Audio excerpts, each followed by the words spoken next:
sometimes you gotta take that leap of faith. You gotta jump even when you're not quite sure if you're ready, and understand that this is gonna free me up. I was trying too many things all at the same time, and it's like spinning plates.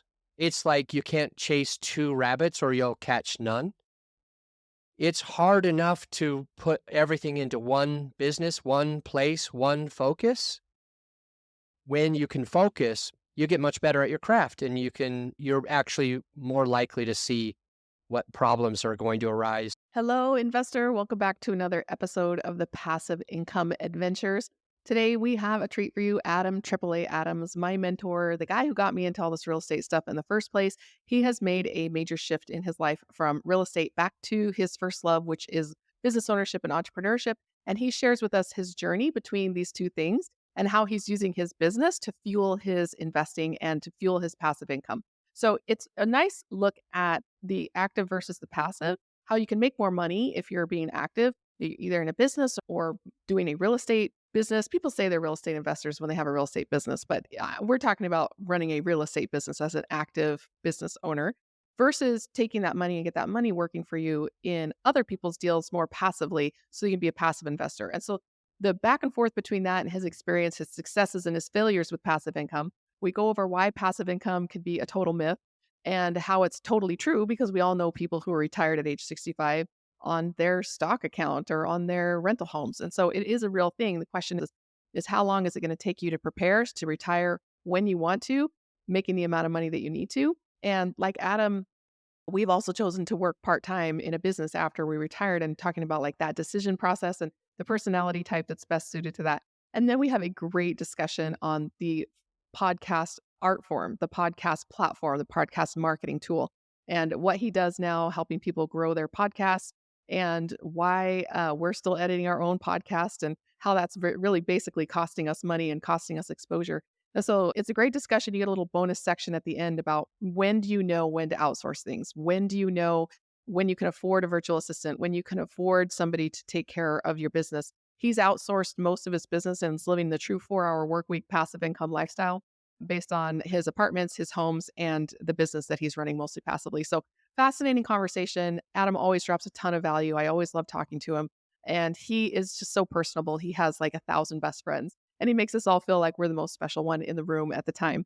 So it was a real pleasure to just be on his show where I was contemplating whether or not I should get a podcast, and then to be able to reciprocate and have him on my show where we can talk about all these issues. And again, there's a selfish aspect of being a podcast host where I get to invite guests on that I probably wouldn't be able to have an hour-long conversation with on a normal day, and be able to just ask them all the questions I want and just be able to think like in your mind as the investor, what would you want to know? What do you want to hear? So we attract a lot of professionals, entrepreneurs, and passive investors. And so I just always try to ask the questions that I want to know that I think you would also really benefit from. To have a listen. Like I said, this one is a little bit long, but you get that bonus section at the end. And I really hope that, like me, you find Adam to just be a great source of adding value because he really does believe in the pay it forward model. So buckle up, and here it is with Adam AAA Adams.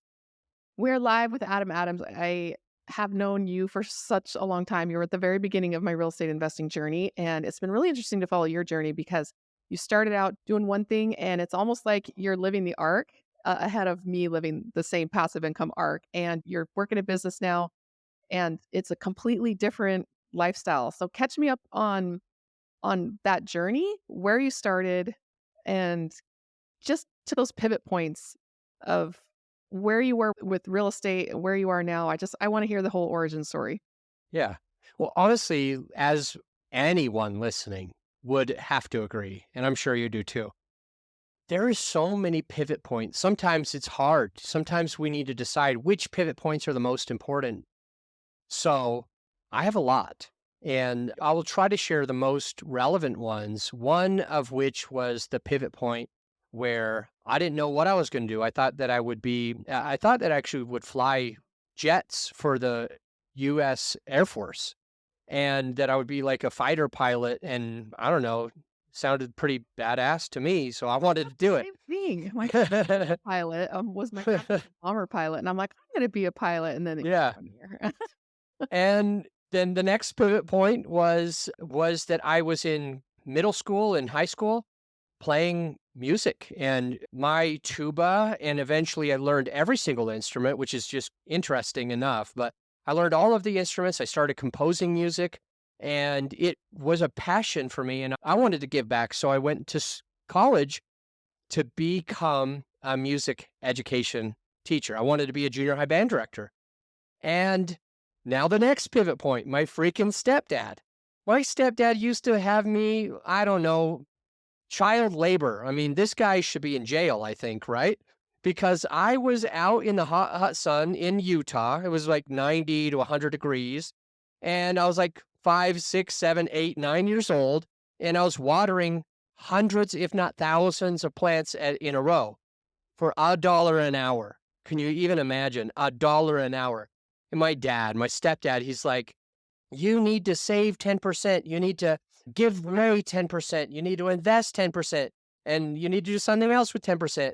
And I'm like, so you're giving me a whole dollar. What am I going to do with 60 cents? I can't even buy a sandwich with that. Maybe a candy bar. They were 50 cents back then. That dates me because they're like $5 for a candy bar now, I think. I Anyway, 5 cents when I was a kid. I think I'm older than you are. so my stepdad is like, you need to have a business. You need to make the money. You need to save the money. You need to be smart with the money. And I'm like, you're super old and super boring, and I'm not going to listen to you. So I didn't. But of course, when I'm in college and going to school for music education, my stepdad finally gives me a piece of land. He's like, this kid, he's so stupid. He's not going to do it on his own. So he buys me a piece of land. It's a cabin out in Utah, actually, where you're from. And so I get this thing as a gift either for my birthday or for Christmas of 2005. And then he turns around and says, Adam, I'm so sorry. My CPA says you have to pay me for this. Like, I feel horrible, but you have to pay me at least something. Can you pay me $100? And I was like, are you flipping kidding me? I'm paying for like my books. I'm paying for my rent so I don't have to live with you. And now I've got this random extra $100. I can't even take a girl out on a date right now. So thanks so much, Dad. So I give him the $100, and now I feel better about myself, even though I'm a little resentful. Here's the turning point. 2 years later, 2007, I sold that piece of land for a huge profit. And I made more on selling that land. I didn't even try to sell it. A real estate agent was calling all the people because he knew that they were bringing water to these cabin lots, water, electricity, and Wi-Fi. He knew that they were bringing this stuff and the values were going to go skyrocketed. And so he had a buyer that was trying to get him for lower cost. Well, it's one of those smart sellers who sold for way less than it was worth, but still way more than I had paid it for. So I made more on that one transaction than I would have made in an entire year being a junior high band director.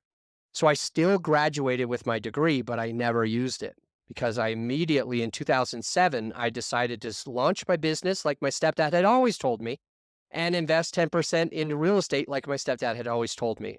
I read the book Rich Dad, Poor Dad. Robert Kiyosaki agreed completely with my stepdad. And he basically told me also, got to have a business, got to make as much money as you can, pay as low as taxes as you can, and you put as much money as you can to that into real estate. Now, this is good for anybody. I mean, you don't have to have a business. You get some tax benefits if you do. But if, for example, you have an engineer who's listening, an attorney who's listening, somebody who makes good income, they should put as much passively as possible. Now, Robert Kiyosaki was the smartest of us all because he didn't actually ever own a single family house. Did you know that? I don't think I knew that. I thought he was in Phoenix. I found this out. So I was in Utah, and he told me at the top of the Wells Fargo building, it's downtown Salt Lake, the top level, we had this seminar with Robert Kiyosaki. And at that time, he said he never invested in single family. This was 2006-ish. He said he never had. What he did is he put his money into something called syndication. So I know what your listener probably has heard that before, but the point is That's it. Robert had his people. Robert had the people that ran the apartment. So he started a wallet company and he invested as much as he could. He started a new company, invested as much as he could. He's launched this game called Cash Flow. And then he wrote his book and he invested as much as he could into real estate, but he didn't get it through single family. He didn't get it from running it himself. He ran his businesses himself. He made as much money as he could in his one place. Then he passively invested it outside. So I was like, okay, that's what I got to do. So I start a business where I'm learning how to do real estate, and I become a handyman. And this is in 2007, 2008, 2009. And I buy my first apartment building. It's a small one, a triplex, but I buy my first multifamily ever after managing 23 units for this guy named Reed Quinn. And then I buy my first. And I make a lot of mistakes, and I end up losing that property in a crash. So I'm super, super sensitive to anything that seems like or feels like or could be a crash, because I literally I remember signing the deed in lieu of foreclosure.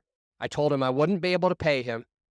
So the lender flies out to me, and he's like, it's totally cool. And he was really nice about it, but I didn't realize this. That stayed on my record for a long, long time. So I was embarrassed. I was shy. I felt like a failure. I didn't want my stepdad to know that I lost one of these properties. I lost it because I made mistakes. I didn't have as much experience as I expected. And the crash of 2008 made me desperate. Oh, It yeah. it made me desperate for just anybody who would pay rent. If they would breathe and tell me that they would have money, like I just brought them in, and I made all sorts of mistakes. I lost that property. It wasn't easy, and it was because I managed it myself. I expected because I had managed property for other people, that I knew everything, but I didn't. And I ended up losing it. Part of that was probably the economy at the time, why I'm sensitive to it about now. But these were some of the big turning points in what I did. Later on, my stepdad flew out to Denver, where I live now, and he and I went to a real estate conference. He's like, you got to get back into this, man. You can't just sit on the sidelines because you lost one property. So he talked me into doing it. I got right back. I went complete full-time real estate in 2015. That means my only business was in real estate. I started syndicating deals and flipping houses, flipping apartments, buying smaller stuff, and I did a whole bunch of different things. Here's a mistake that your listener needs to understand. I was trying too many things all at the same time, and it's like spinning plates. It's like you can't chase two rabbits or you'll catch none. It's hard enough to put everything into one business, one place, one focus. It's much, much harder when you're trying to do assisted living and land and apartments and single family and flips and rentals and Idaho and Ohio and Texas and Missouri and Colorado and Utah. The list goes on. When you can focus, you get much better at your craft, and you're actually more likely to see what problems are going to arise. So that was really where I came from. And the last thing, I'm going to be fast on this, is in 2019, I had some issues with some business partners that I started a business with. I think I jumped in too soon.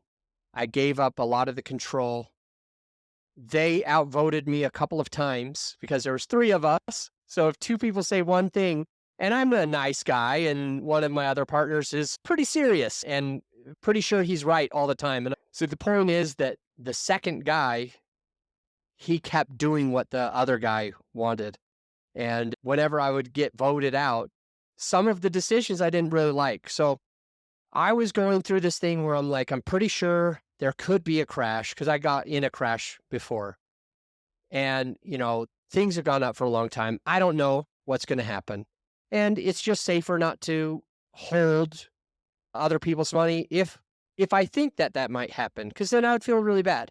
Additionally, I would rather run deals on my own. So I decided, hey, in 2019, I'm going to pause until whenever I see a crash and it starts to build back up, I'm going to get back in. I'm going to run it myself without the business partners to make these decisions for me. So that's made me decide, what else am I going to do? So real quick, at the time I had sold a podcast that was a top 1% show to another host. And in masterminds that I've been a part of, and please, if you're listening, you have to be a part of a mastermind, whether it's a passive investor mastermind, whether it's an active investor mastermind, whether it's a business mastermind. Like, you have to, whether it's a paid mastermind or a free mastermind, whether you charge for it or it doesn't matter. You've got to be around other people, because what's interesting about this concept that they talk about, really ultimately, it's in, I think it's called something, Getting Rich by Napoleon Hill. What was it? How to Yep. Think and Grow. So the mastermind concept is basically two different people's brains put together equals more than the sum of the two parts. There's this third being that is there. I mean, maybe not literally, but there's this third being, there's this third mind that can see the holes between the two people's mind. So when you get together with 2 or 4 or 6 or 12 people, then you're able to collectively gain some value. And so I was in this mastermind, and a couple of people in there I had supported with their show for free. I love podcasting. And so I just gave them some tips on what helped my other friends and myself grow. And so it was 2019. I'm like, I don't like my partners. I don't know if I want to buy right now anyway. So I'm thinking about taking a step back, but I don't know what to do. And everybody's like, obviously, you're passionate about podcasting. You need to have a podcast agency. You've helped 3 of us in this room out of the 12 literally go from not being ranked to top 1% of the world. And so that's your genius zone. You got to do it. So I started that in July of 19. And I just reached out to a couple friends. So I was like, hey, can I edit your podcast? Can I edit your podcast? Can my team do that? And just kind of slowly built it until I was now finally following Robert Kiyosaki, my stepdad, again, which basically means I'm making as much money as I can in my business or my job. And I'm trying to put as much of that as possible into investing in the future, like real estate.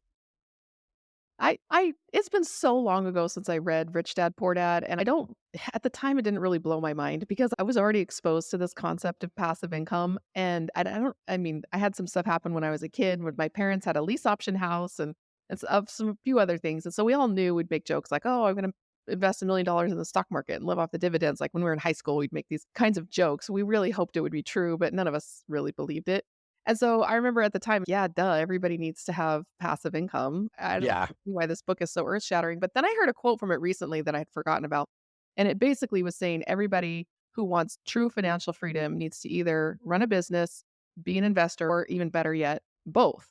And I've seen this time and time again. Like I chose to run a real estate business because that's the business that I have the highest income earning potential on. Because, I have a business degree. It's useful, right? But if I went out to the market, I'd be making hardly anything. I'm a marketer, I'm a content creator, right? So I just didn't really feel like I had a skill that was really valuable in the marketplace.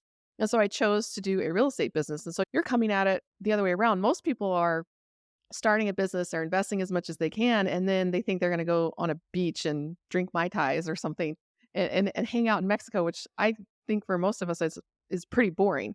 So you're coming at it back the other direction. You took a break, you're seeing a downturn.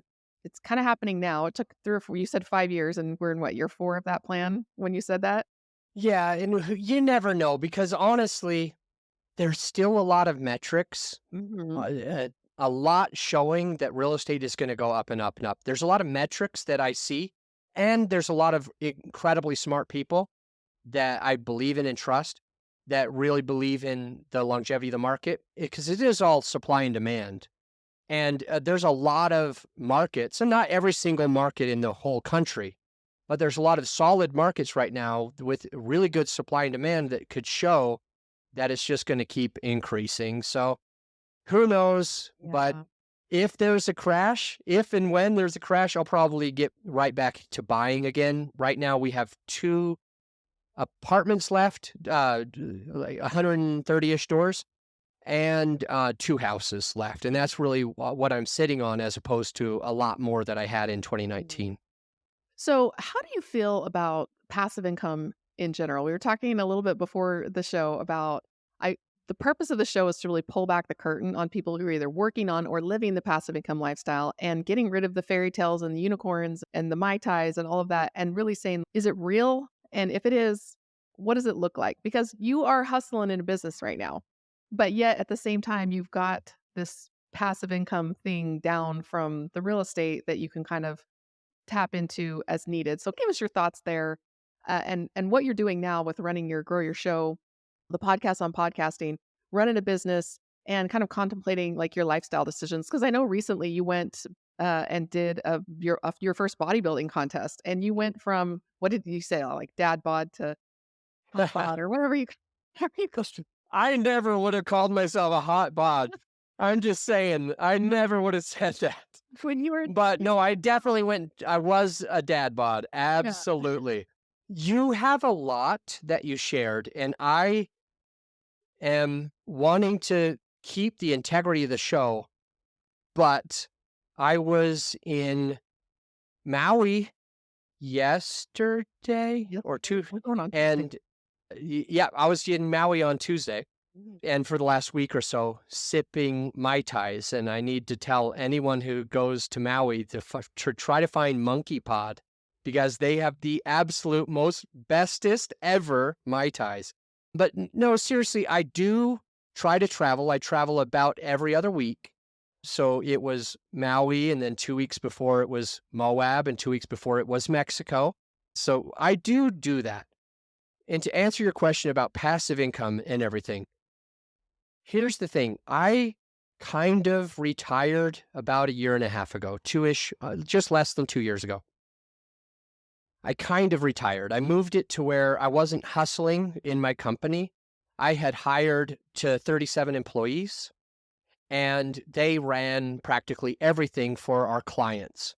So the only real work that I would do would be about 4-ish hours a week, and that would be hosting my podcast and or having somebody come on as a discovery call. So I do actually believe in making things as passive and residual as possible. Our business model went from coaching and consulting, charging like $10 or $20,000 to help somebody with a podcast, to switching it to where we were more of a ongoing service because that residual made a huge difference. Because I was doing coaching and getting like 1 month I might make uh, close to $1 million. Sounds crazy, actually. 1 month I might make that, and then for like a year after I might make nothing. And so I switched it to let's just make this a 12-month contract, and let's put as much of the work onto my team as possible. And so I have been traveling. To be honest with you, I have been doing that a lot every other week when I don't have the kids. I have the kids half the time.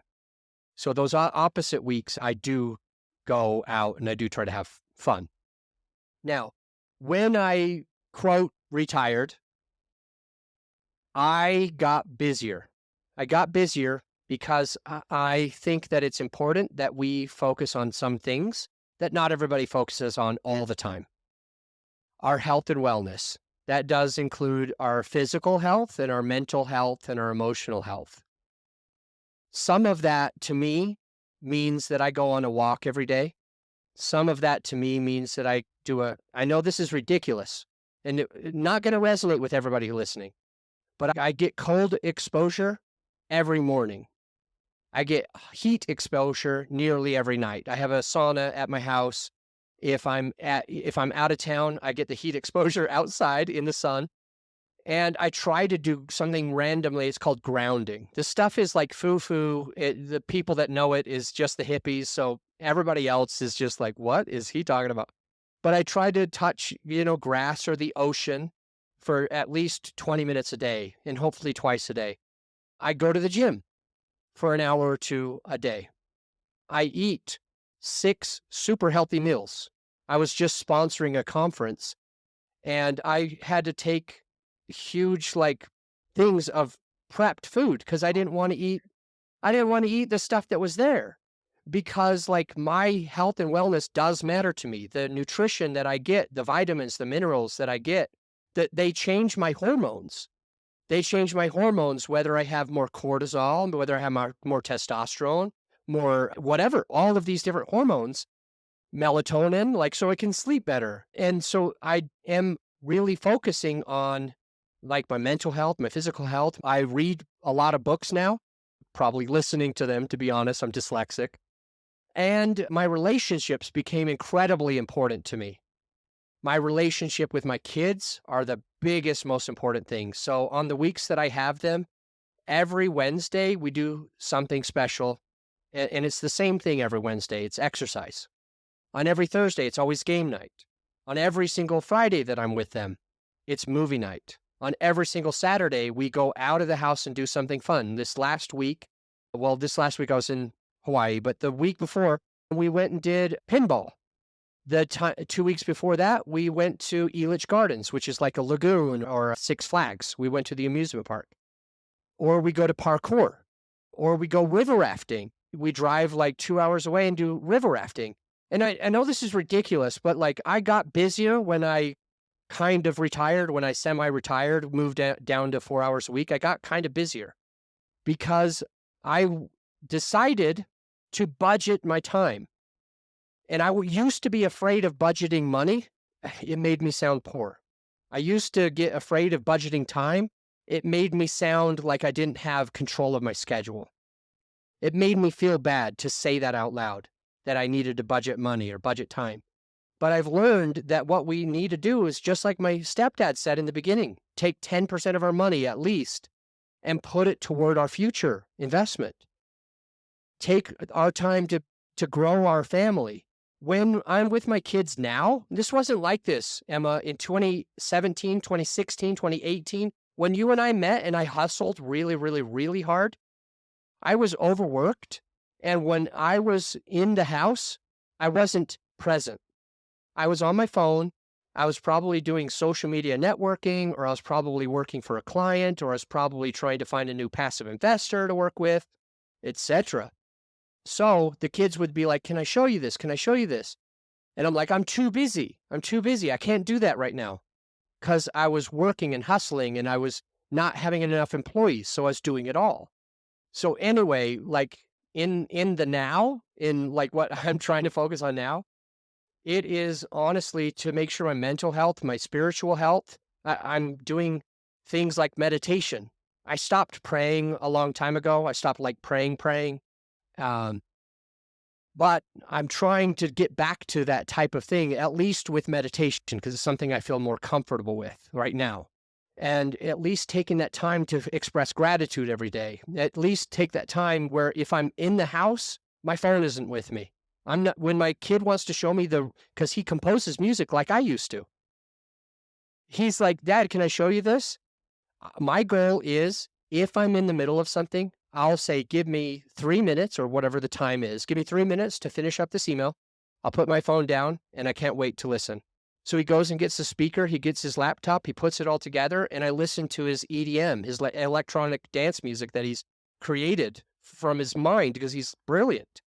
And I talked to my older son recently and I was like, hey, is there anything I need to work on as a dad? Because I think we only learn that stuff when we ask people.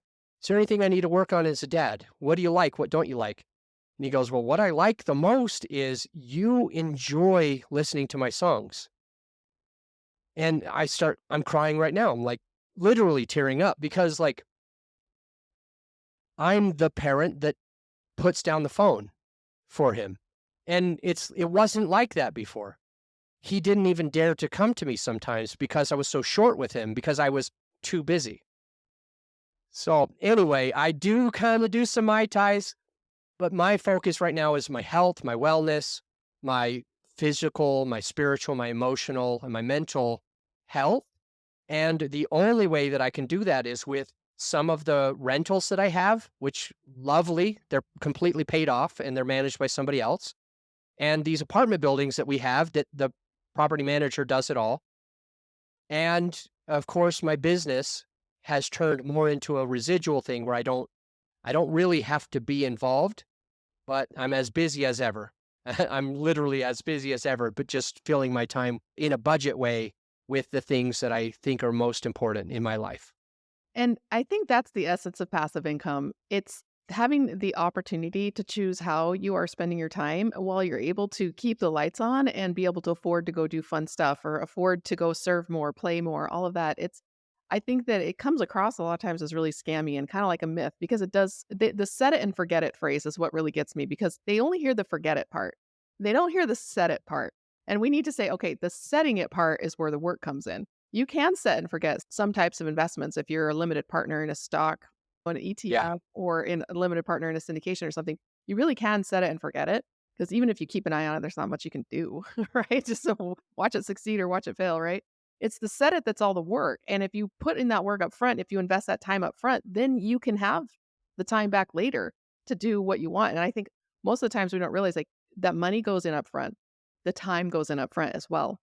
So Yeah. that whole passive income thing, I really just like talking about it because I feel like there's just so many misunderstandings and so much myth around it. And so I love your journey because you were able to you've lived this both sides now multiple times. And most people haven't had the opportunity to do that. So one thing I always think of when I think of Adam is you're always adding huge amounts of value. You have been a mentor to me for several years, and I think I've only paid you 2 grand or something for a course I signed up for at one point. But yet, when you're in town, you make sure that we know and that we go to dinner and these kinds of things. You're always just adding massive value to people. So tell us a little bit about what you're doing right now with your podcasting, how you're keeping the lights on, how you're paying the bills, and just go ahead and just drop the Adam value like you normally do with Sure. podcasting and getting the message out that people want to get out to their audiences.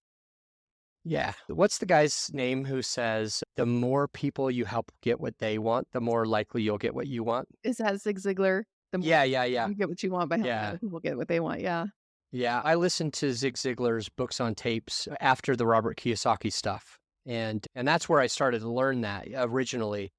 And there's a balance for it. For sure there's a balance for it because there's the people pleaser, put other people's masks on first, like really ultimate side. And then there's the jerk side where you're coming from a place of only, I just need to make money. It's all about me.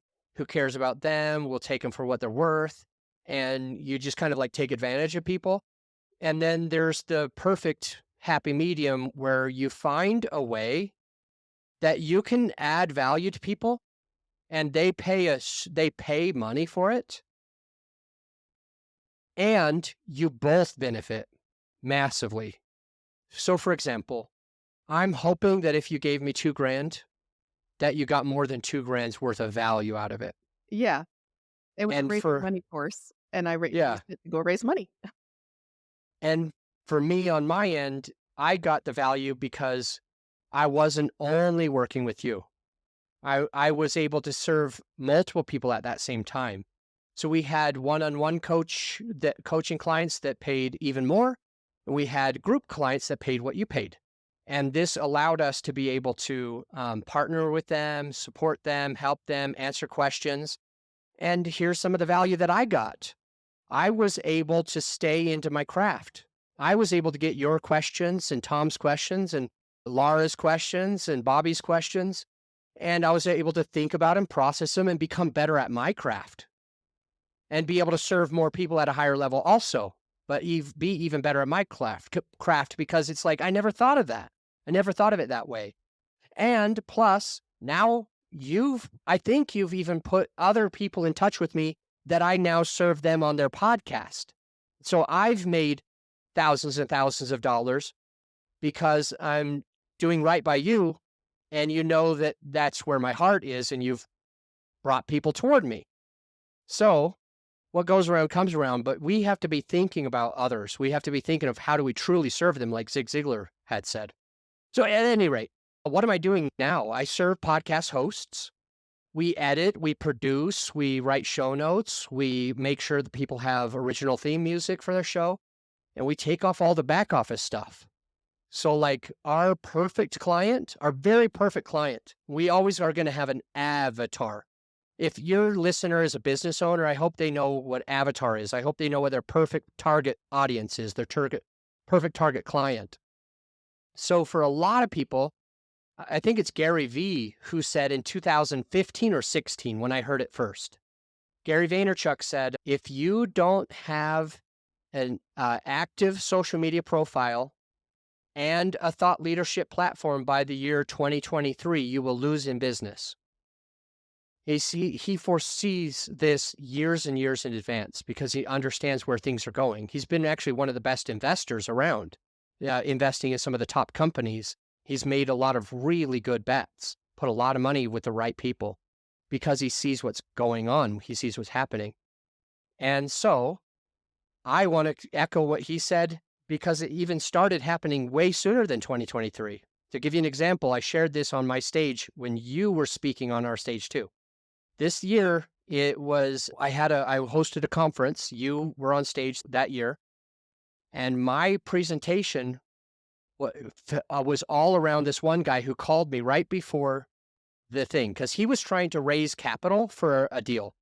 And he's like, Adam, I don't know what to do. We've got this deal. It's not even that big of a deal. And we're 2 million short. And I was like, well, how long do you have to do this? He goes, we've got like 2 weeks until we close. I was like, okay, well, how much have you raised so far? And he said, 1 million. 1 million he had raised and 2 million left.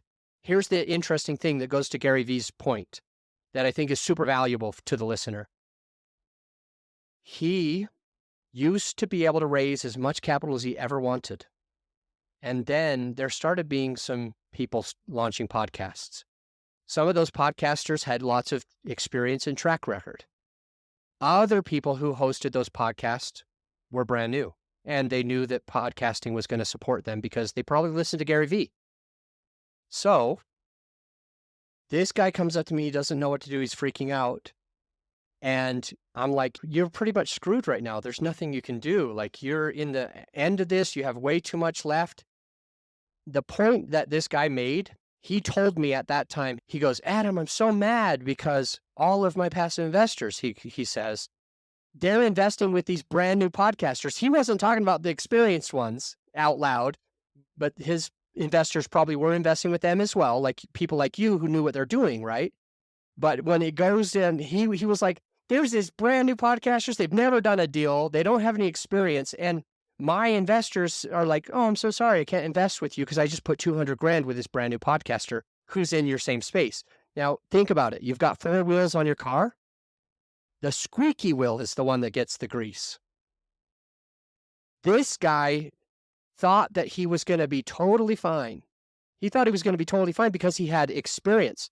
He's a good wheel. He had the experience. He had the track record. He had the relationships already built. But he was no longer in front of them. They were hearing noise of other people that were louder than them. It's only the squeaky wheel that makes you pull over and find that grease to be able to treat it. But all the other wheels are now neglected. So if you want to raise capital, you need to have a podcast. If you want your business to function really well, you need to have a podcast. And that goes back with what Gary Vaynerchuk said. So what I'm doing now is I'm trying to serve people so that they can be the squeaky wheel and get the grease. I'm trying to give them the highest and best value. So my perfect client is somebody, Corey Peterson is my exact avatar. He was the first person I called when I started my new company. Corey Peterson, absolute first person. I was like, bro, because he and I already go jeeping together. He's already in the space. He's a really cool guy. And I go, bro, how do you feel if my team can take over your editing? He goes, sure, I'm paying this amount. I'll pay you whatever they pay you unless you charge more. And I go, we actually charge less. He goes, then I'll just pay you what I pay them. I'm like, no, but that's not our price. And he's like, no, I'm going to pay you. So I ended up finally talking him down to our price, unfortunately. But he's the perfect client because he's successful. He's got a business. He knows the value of offloading things like I do with my team, my 37 employees that I mentioned before. He knows the value of offloading some of this stuff so you don't have to do it all. so that he can sip Mai Tais on the beach. Let's just say. And so anyway, he knows the value of other people and other people's time and other people's knowledge and trying to stay in his lane so he can get the most amount done with the least amount of effort. That's my perfect client. Somebody who's got a business, they're successful, and they're willing to pay a premium because we charge a premium for our services. And then we handle everything. We handle all of the back end office stuff for that person so they don't have to do anything. So they ultimately and honestly, they just press record. That's all they do. Once they're done, goes to the cloud. My team edits it, publishes, produces it, markets it, does their social media, emails their guests for them. So everything can be done and you can have a successful podcast without anything but pressing record. So that's who I serve. That's what I do now. That's my main focus. And I'm putting as much money as I possibly can in toward businesses and or real estate syndication. I've got a couple syndications left. And finally, I had a couple of houses with mortgages a few months back. And I just was like, if I'll just pay these off because I've got the capital. So now they're free and clear. So this is something that I'm recommending to your listener is like, make as much money as you can. If it means that you need a podcast, like Gary Vaynerchuk said. So Gary Vaynerchuk says, you need a podcast. I agree with that. I think we need to put ourselves in front of other people so we can make the most amount of money possible. And I would say put as much money like I'm doing into investing as we possibly can. So for example, investing in other businesses, investing in syndication, investing in apartments, in single family, whatever it is that really fits your fancy. And I would say Emma's a good person to invest with. She's somebody who's done it. She's somebody I trust. She's somebody who knows what they're doing. She can run it. So that's a great way for us as if we're working, we can put our money into things like your syndication or wherever we need to put it to allow us to be able to stay focused, like in our lane, like Corey Peterson, when he has us doing all of his hard stuff, that keeps him in his lane so he can make the most amount. And where does he put it? He puts it in passive investing, just like you do, just like I try to. Yep. Yeah. Eventually, even active investors and business owners get to the point where they're asking themselves, like, how much longer can I keep doing this? How much longer can I keep the hustle? And I would, somewhere in the mid 40s is where people start kind of wondering this. And they're making good enough money. They're like, maybe I could retire at 50 or 55 or 60 at the latest. And they're starting to just rethink this and getting that passive income teed up 5-10 years before you need it seems to be really the key. And so with the hustling that we're doing, like I've got a podcast, you're hosting podcasts and you have an agency but at the same time, you're taking steps while you still have the energy to be working and you still have the desire to hustle. And you're able to kind of turn that around, thinking ahead, long-term planners, just like investors are. If you're not a long-term planner, you're probably more of an entrepreneur type who's like, oh, if I just want more money, I'll go make more money. But eventually we start wondering like, oh, what happens when the energy runs out? And when my dad retired, he was 65, took his pension from Boeing, the whole 9 yards. And I asked him what he was doing to keep himself busy. And he said, all those things that I wanted to do before I retired? And I said, yeah. And I was expecting to say, no, I do that. He said, now I'm too tired to do any of them. And that was a Mhm. turning point for me in my life, thinking I'm going to get this teed up way before I need it so that when I am not too tired to do all the things, because like you said, you're busier now than ever, but it's your choice, your fulfillment. So I think that what you just gave us there was gold. You're talking about all the things so that you can get to the point where you just incrementally get more and more and more and more freedom. Passive income is kind of a myth, but we all know people retire at 65 on their stock plans. It's a real thing. Just the question is, how long is it going to take you? How many years do you have to prepare? So it's all about preparation. So I want to skip forward a little bit into what Adam hasn't done yet that Adam still wants to do. What evolution or turning point are you experiencing right now? And what do you see your life looking like in the next 5 to 10 years?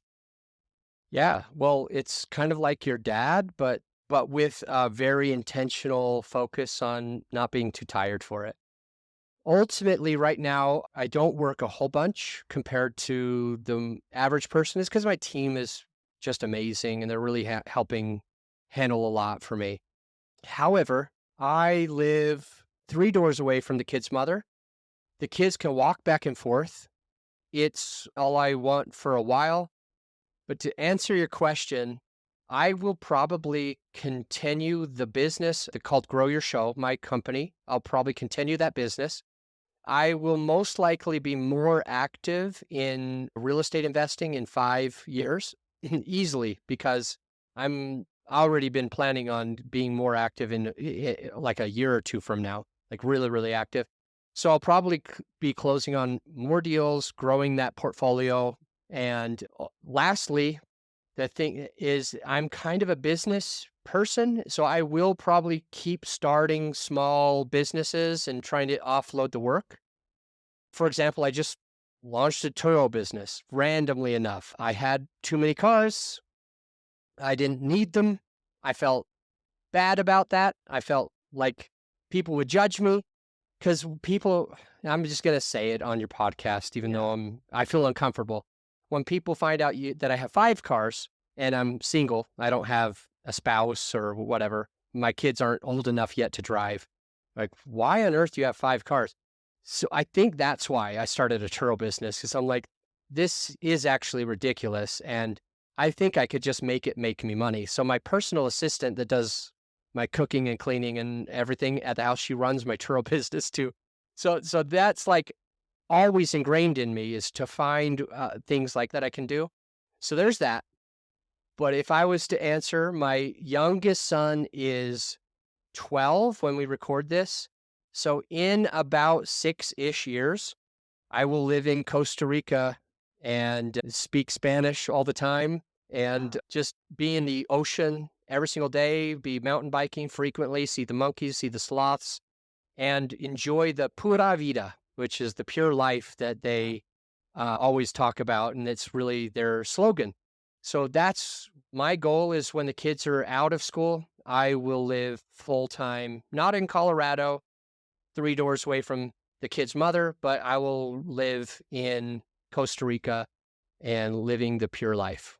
Oh, no, it sounds beautiful. I know I follow the expat community pretty heavily because I used to live abroad in college, and that's a big future goal of mine is to live abroad. I don't really like traveling, but I really like living places. And so Latin America was one where I was talking to the guy, and he said, Latin America is great. He goes, but I'm slowly just losing my purpose because it's so relaxed and it's so laid back.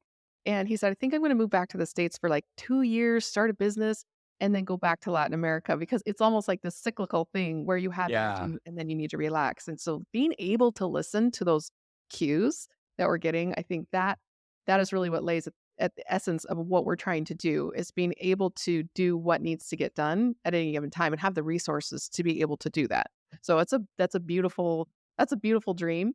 And I think that I really do share it. But at the same time, I acknowledge that there are seasons in life and I might not always want that. So I get maybe that's why I asked you, what do you see yourself doing in the next, say, 5 years instead of the next 20? Because who knows? Who knows what Yeah. we're going to be doing in 20 years? I just want to be able to do whatever it is that sounds fun in 20 years. 6 years from now, I will be surprised if I don't live in Costa Rica.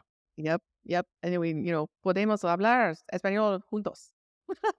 Let's do it. Working on it. Working on it. I speak like Spanish 102 is what I tell people. So, Adam, how do people get a hold of you? But I always ask every guest, it's you, and you taught me this. I was doing my first big podcast interview and I was kind of freaking out a little bit. And I called you and I said, hey, I need some advice. And you said, if you don't go on there with an offer or even just something to give people a value proposition, then you're going to waste the opportunity of the show. So come up with an offer before you get on there. So I always ask now every guest, why should people get in touch with you? What is your value proposition and what's your ideal person? So you kind of mentioned it before Yeah. in the podcast, but why should people reach out to you after the show and how do they get in touch with you? The biggest thing is probably because they want to have a successful podcast, not just having a podcast. They want to make sure that it's working, it's driving the traffic that they're looking for. That's the reason people would reach out to us because we do a little bit more than just editing. We do all the marketing and Yeah. back office to make sure that it gets in front of the right people. So that's why should they? And they also should probably listen to Gary Vee. You should have an active profile on social, and you should have your thought leadership platform if Mhm. you want to be successful in what you're doing. So that's the why. The who is anybody who wants to pay a premium to make sure everything's done for them. And the ways to get a hold, good question. The free way, not the highway, but the gratis direction, is that you would just listen to the podcast on podcasting. It's a lot of good content.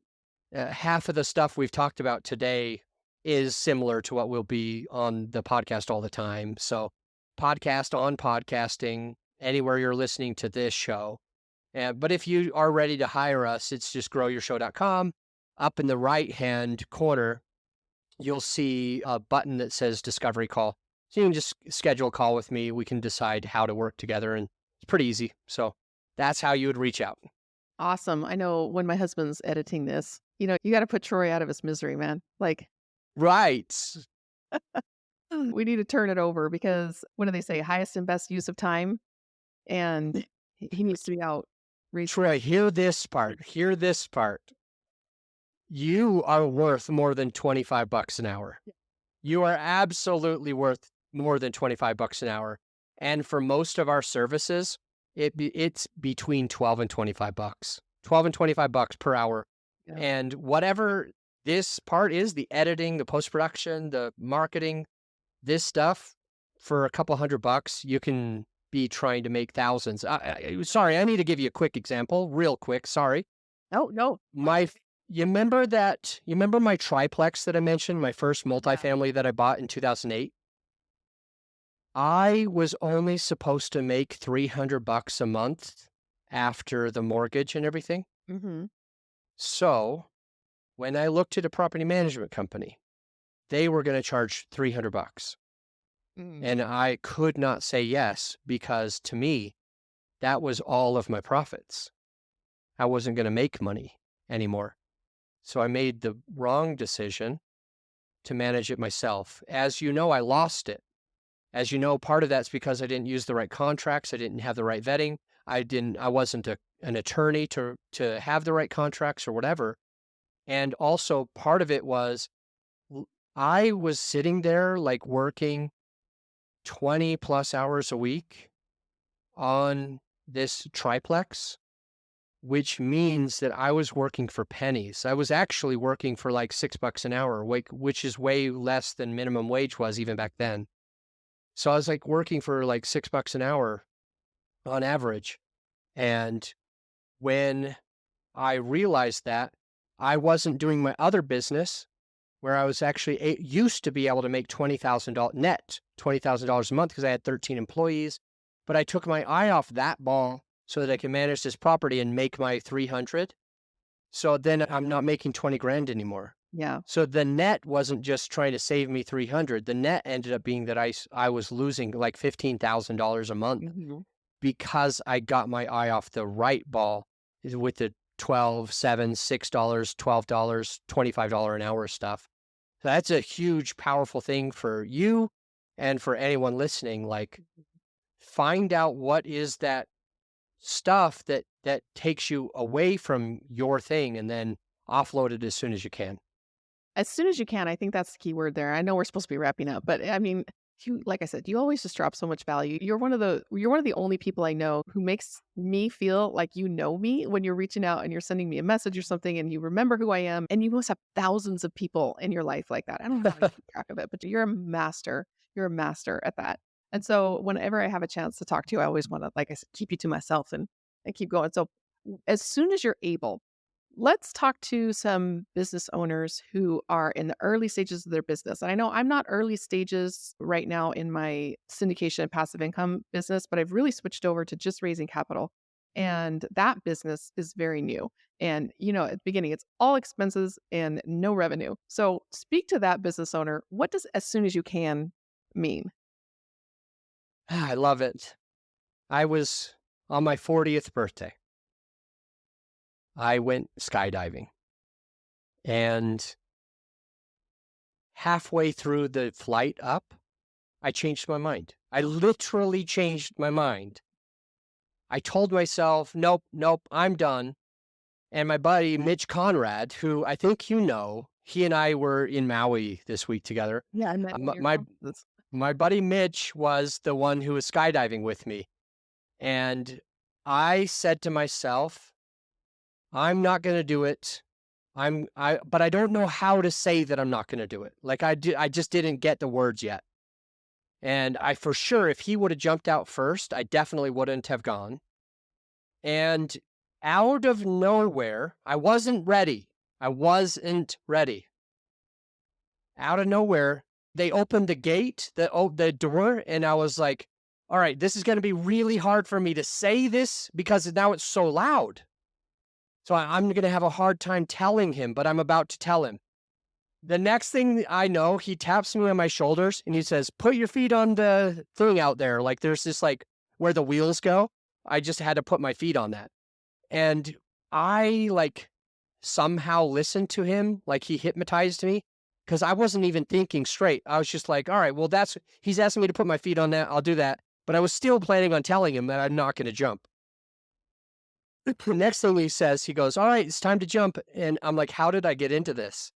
And I didn't know what would happen. I didn't know that the chute would pick me up. I didn't know how it would feel to fall that fast. I didn't know what it would seem like to have the ground coming up at you. And any cause for mistakes, any mistake is death. Any mistake is death. Or hospitalization for a long, long time, probably. So I take a leap of faith when I'm not completely ready. And it ended up working out. It ended up working out just fine. And the interesting thing is, like, when I got to the ground, he was recording me. He goes, would you ever do that again? And I'm like, heck yes. Yeah. It completely changed everything.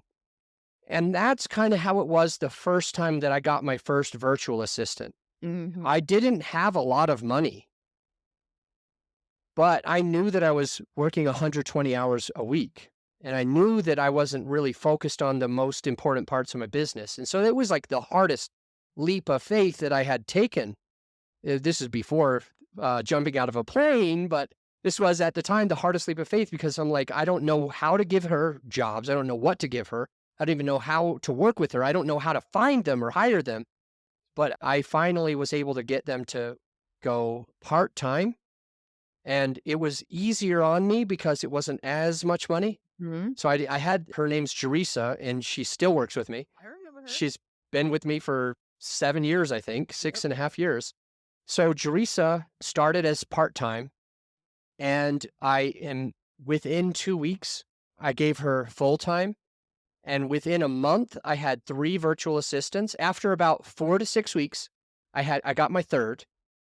And then I went from like making okay money, like okay-ish money, but not being willing to give parts of it to these Mhm. people, to out of nowhere making like a lot more money. And if I would have made that leap of faith with my triplex years in advance, I probably would have done a lot better. And I probably wouldn't have had to sign over a deed in lieu of foreclosure to the person who had it, who signed the note.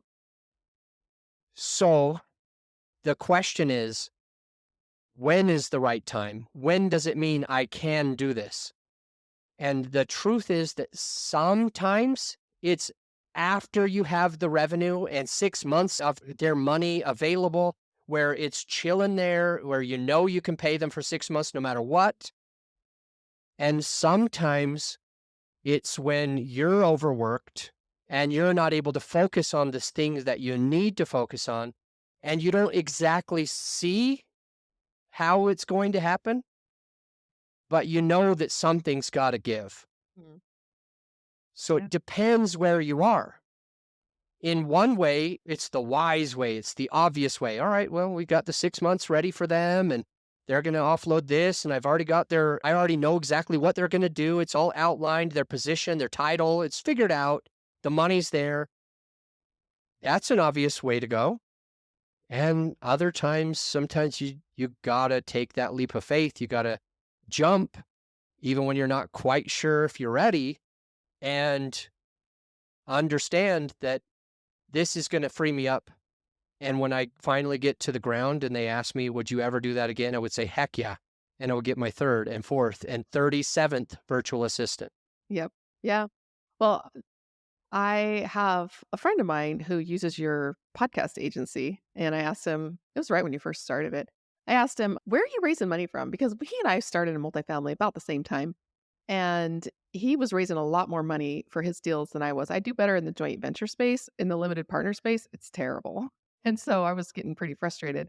And I said, where are you finding money? You're doing much larger deals than I am because you're limited by the amount of money that you can raise. I can manage a 300 unit apartment building versus a 30 unit. It's about the same amount of time investment and experience needed, but I can't buy the 300 unit because I wasn't able to raise all that limited partner capital.